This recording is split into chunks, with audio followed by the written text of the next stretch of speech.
안녕하세요. 하자입니다.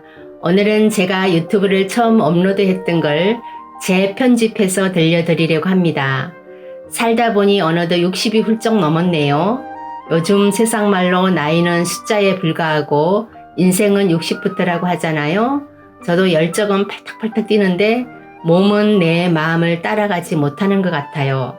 특히 제가 파킨슨 환자다 보니 가만히 있어도 심지어 명상 중에도 손이랑 다리가 떨리거든요. 내 몸인데 내 마음대로 되지 않는 현실이 받아들여지지 않을 때가 많아요. 여러분은 어떠세요? 하지만 지금은 다릅니다. 왜 달라졌는지 영상 먼저 보실까요? 묻지 마세요. 물어보지 마세요. 내 나이 묻지 마세요. 흘러간 내 청춘 잘한 것도 없는데 요놈의 숫자가 따라오네요. 여기까지 왔는데 앞만 보고 왔는데 지나간 세월의 서러운 눈물 서서 넘어가는 청춘 너가는 줄 몰랐구나. 세월아 가지를 말아라. 아싸. 보시다시피 저는 90세 넘으신 친정 엄마랑 같이 사는데 제가 파킨슨 진단을 받는 날 제일 먼저 엄마한테 알렸거든요. 엄마, 나 파킨슨 병이래 라고 진단서를 펼쳤더니 애미도 안 걸리는 병 네가 왜? 그러게 나도 모르겠어.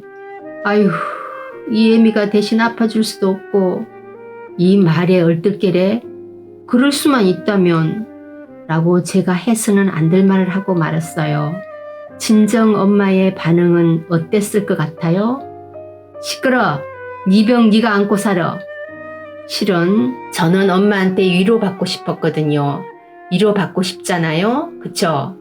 근데 제가 엄마 방에서 나오자마자 기다렸다는 듯이 노래를 틀으시는 거예요.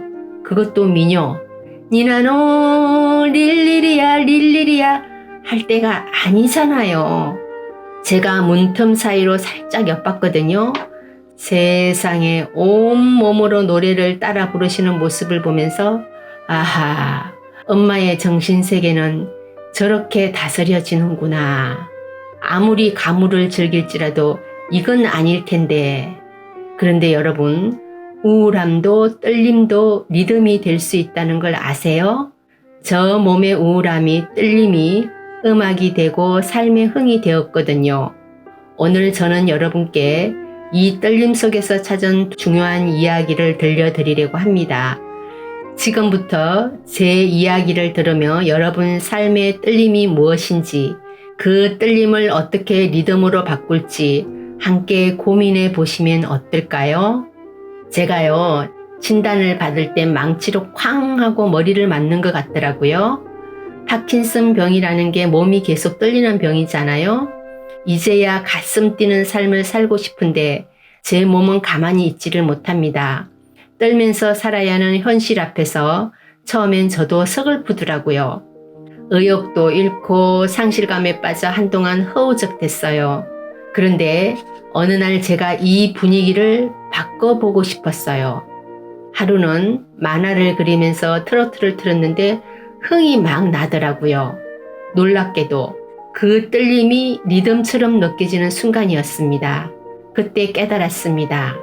아, 내 감정은 내가 선택할 수 있구나. 내가 선택하는 거구나. 그래서 오늘 여러분께 제가 후회했던 이야기를 딱 두 가지만 들려드리려고 합니다. 후회는 변화를 만들어내는 아주 중요한 재료니까요. 제가 첫 번째로 후회했던 게 뭐냐면 현실을 인정하지 않았습니다. 처음 파킨슨 진단을 받았을 때 저는 이렇게 말했습니다. 아니 제가요? 제가 왜요? 제가 얼마나 바른 생각을 했는데요. 이건 오진일 거예요. 현실을 받아들이지 못한 거죠. 근데 돌아보니 제 몸은 이미 오래전부터 신호를 보내고 있었습니다. 걸음걸이가 이상해지고 손이 떨리고 컴퓨터 마우스 움직임이 느려지고 양치질도 매끄럽게 못했거든요. 그런데도 저는 그 모든 신호를 무시했던 거죠. 그냥 에이 별일 아니겠지. 내가 얼마나 몸 관리를 하는데 하면서요. 여러분 이거 아세요? 모든 일에는 전조 현상이 있습니다. 건물이 무너지기 전에 벽에 금이 가듯이 저 몸도 계속 저에게 이야기를 하고 있었던 거죠. 신호를 보낸 거죠. 하지만 저는 들으려고 하지 않았습니다. 이제 와서 보니 그게 정말 후회스러워요. 심리치료사 나다니엘 브랜든이 이런 말을 했다죠. 변화를 향한 첫 번째 단계는 인식하는 것이다.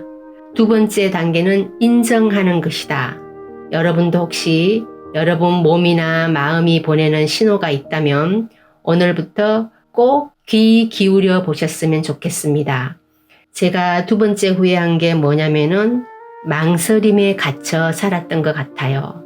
파킨슨병을 알게 된 후 저는 병을 숨기기에 급급했습니다. 사람들이 알면 어떡하지? 내가 아프다는 거 알면 나를 어떻게 볼까? 무시당하겠지? 그래서 사람도 피하고 하고 싶은 것도 못하고 점점 자신감도 사라졌죠. 그런데 하루는 도서관에서 책을 보고 있는데 옆자리 학생이 자꾸 흘겨보더니 자리에서 일어나며 이러는 거예요. 저 아줌마 다리 떨어서 집중이 안 돼. 그리고 말꼬리를 탁 치는 말을 해요. 열나 재수없어. 순간 너무 창피했습니다. 그런데 그때 이런 생각이 들었어요.